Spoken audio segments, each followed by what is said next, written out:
before we get into our topics, because I haven't had a chance to talk about this with anybody yet, but it's kind of a funny story.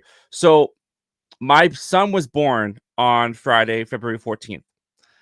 I had tickets to go see Captain America Brave New World on February 14th. And I said to my wife, you know what? Because I am anticipating this, and I haven't been anticipating anything this whole month except for this, he's going to be born on Friday. And we're not going to see Captain America. So we switched our tickets to Thursday night. We went to a Thursday night showing at 6:30. And in the beginning of the third act, my wife went into labor. So I totally called it. I totally called it. So we saw Captain America. I went out. She was like, "Do your first thoughts. It's okay." I shot my first thoughts for like 30 seconds, turned off the camera, and then she just was in agony.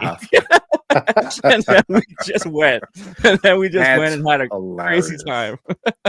So I haven't had a chance to talk to anybody about Captain America Brave New World. I saw that you posted a little in your car reaction review. So just really quickly, because it's kind of been a little bit polarizing from what I can tell on the internet, Captain America Brave New World, and I haven't been able to give my thoughts on it yet. So what did you think of Captain America Brave New World? I believe from your reaction, you actually liked it quite a bit.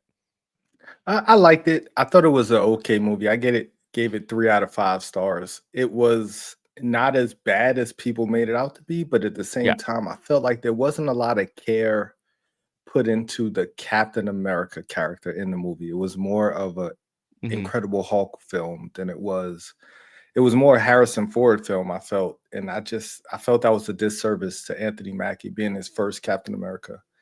But I thought the movie was okay. There were definitely some parts where you could tell, like the end, the third act was like, let's just reshoot the whole ending of the movie and just here we are, like that was, I think that's what really lowered the score. Because up until that point, I thought him and Harrison Ford, like Anthony Mackie and Harrison Ford, were amazing in the movie, but it was just bad writing. It was a lot of other things that pulled the movie down. But I thought the actors really, everyone, I thought all of the actors in the movie were pretty phenomenal, but you can't outact bad writing, Yeah, I feel pretty similar to how you feel about it too. It's funny that before we went to go see Captain America, I asked my wife, "Have you seen The Incredible Hulk?"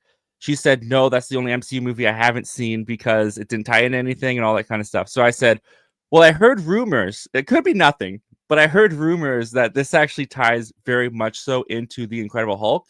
So let's watch The Incredible Hulk just in case." And I'm so glad we did that because from the minute this thing opens up, it's just like, oh, this is an Incredible Hulk sequel. This is an Incredible Hulk sequel that they wrote, and then it's like they placed Anthony Mackie's Captain America in the middle of it. Like, he doesn't really drive the narrative forward. He just kind of reacts to everything going on around him. Correct. Which I thought was it was an odd choice for Anthony Mackie's first outing as Captain America, because you didn't really learn more about Sam Wilson. It didn't really feel like what Marvel used to do so well, especially in phases 1, 2, and 3, is the solo movies were like character studies in some ways, or at least they did a majority of those with like Iron Man, Captain America, especially Captain America. When you look at the Captain America trilogy, even Civil War, which has all these other Avengers stuffed into it, it's focusing on the character of Steve Rogers and giving us more insight into him as a person and growing him. I didn't feel like they did that at all with Anthony Mackie's Captain America. And I agree with you. I thought Harrison Ford did a really good job as Thunderbolt Ross. It made me feel a little bit sad for William Hurt because I thought the material that he was given would have been so good and such a great completion of the character arc for William Hurt to get to dive into. But obviously they couldn't do that. So having Harrison Ford come in here, he was fantastic. But yeah, the whole movie felt like everything happened off screen 16 years ago in The Incredible Hulk and then they just kind of assumed that you remembered everything, which, because I just watched Incredible Hulk, it was pretty easy for me to pick up on some things because there's really no real introduction to the leader. He's just kind of like, if you don't remember the Incredible Hulk, good luck. This is some guy that Harrison Ford has stuffed away. That's about it.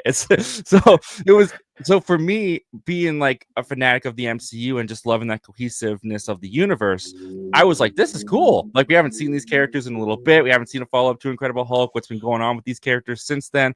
But I was also sitting there going, but poor Anthony Mackie, this isn't really his his movie. Like they did the thing with Isaiah Bradley, which I thought was good. That was the personal journey for Sam Wilson, but that was really about it. Yeah, I think if you didn't watch Falcon and Winter Soldier, you would, because they did so little with Isaiah Bradley in the movie. Like Yeah, as far as like setting them up, like if you didn't know, you didn't know. It was just kind of like a one note. Oh, he was the original Cap. And it was like it was just that one scene when they went to gym and he explained who he was, and it was like if you did, like you had to have seen. Well, you didn't have to see the Falcon and Winter Soldier, but like it makes so much more. Like he's so much more impactful because yeah, of what he did in Falcon and Winter Soldier. Like that's why I love the character more, because the scenes that he had in that show were just amazing. What he hmm, did in the movie wasn't enough. Like I feel like this movie could have, and there are a lot of people who love the Red Hulk, and more power to you. But I think he would have worked better in the Thunderbolts. I think he would have for sure worked better in that scene, like him corralling that group together and them driving him crazy to turn into the Red Hulk. Like I think yeah, that would have worked. That would have worked like gangbusters. But I just, yeah, I think they did Anthony Mackie a disservice. That's the most disappointing thing to me, is because this is his first movie, and I feel like people yeah, don't want to see him again because of how poorly like you said, they didn't really drive his character anywhere. Like it was he was yeah, just there, and he there was a lot of talk about leadership in the movie. I think that's where he grew, where he became that scene where he had with Joaquin Torres in the hospital was powerful, but it came I too like late. that scene. Yeah, It was that was a great scene, like because I feel like I've been there. Like I feel like there are a lot of people who, I'm not a superhero, but like being a leader of men, like that's a big deal. That was a very military-esque scene where those two guys were talking to each other about him getting yeah, hurt, that trauma of not being able to do enough. And it just was too late. Like it came at the end of that was the last scene of the movie. It was yeah, like, man, we could have got this, yeah. it was a missed I opportunity. I completely agree. I do. I think going back to your kind of your point about Anthony Mackie and stuff. I think the biggest mistake that this movie did was it didn't have a. It felt like they didn't have a fundamental understanding of the uphill battle that they had, because I was saying for like a couple years since they had announced Captain America 4 with Anthony Mackie, I said like, they got a challenge here to win the audience over, that this is no longer just a side character. This isn't just a sidekick to Steve Rogers. This is a worthy successor to Steve Rogers. Like people love Chris Evans as Captain Yeah. America, as Steve Rogers, and they had the challenge of bringing the audience over to Anthony Mackie's side of, this is now your Captain America. And I don't think it's anything to Anthony Mackie's like performance or anything in the movie. It was just the writing and the placement of him in the story, where I don't feel like they successfully defeated that uphill battle. I don't think that this was a strong enough outing where it's like, yeah, now we accept Anthony Mackie as our new Captain America. They didn't give enough service to that character to do that. I think from what I've heard and from who I've talked to in my personal life, like for Captain America, because everyone's just kind of like, it was okay in one ear, out the other. So Yeah. And unfortunately, it's going up against Winter Soldier. Like Winter Soldier is the quintessential yeah, Captain America movie. It's the quintessential Marvel movie. Like I said, that was the movie that changed everything with Marvel. yeah, In my opinion, like if Winter Soldier wasn't as great and brilliant as it was, I don't think we get that impactful end game ending. Like I really don't. I didn't. I was a okay fan of First Avenger. I feel like First Avenger in this movie are almost neck and neck, because they just weren't like, I wasn't wow with First Avenger. I thought it was solid.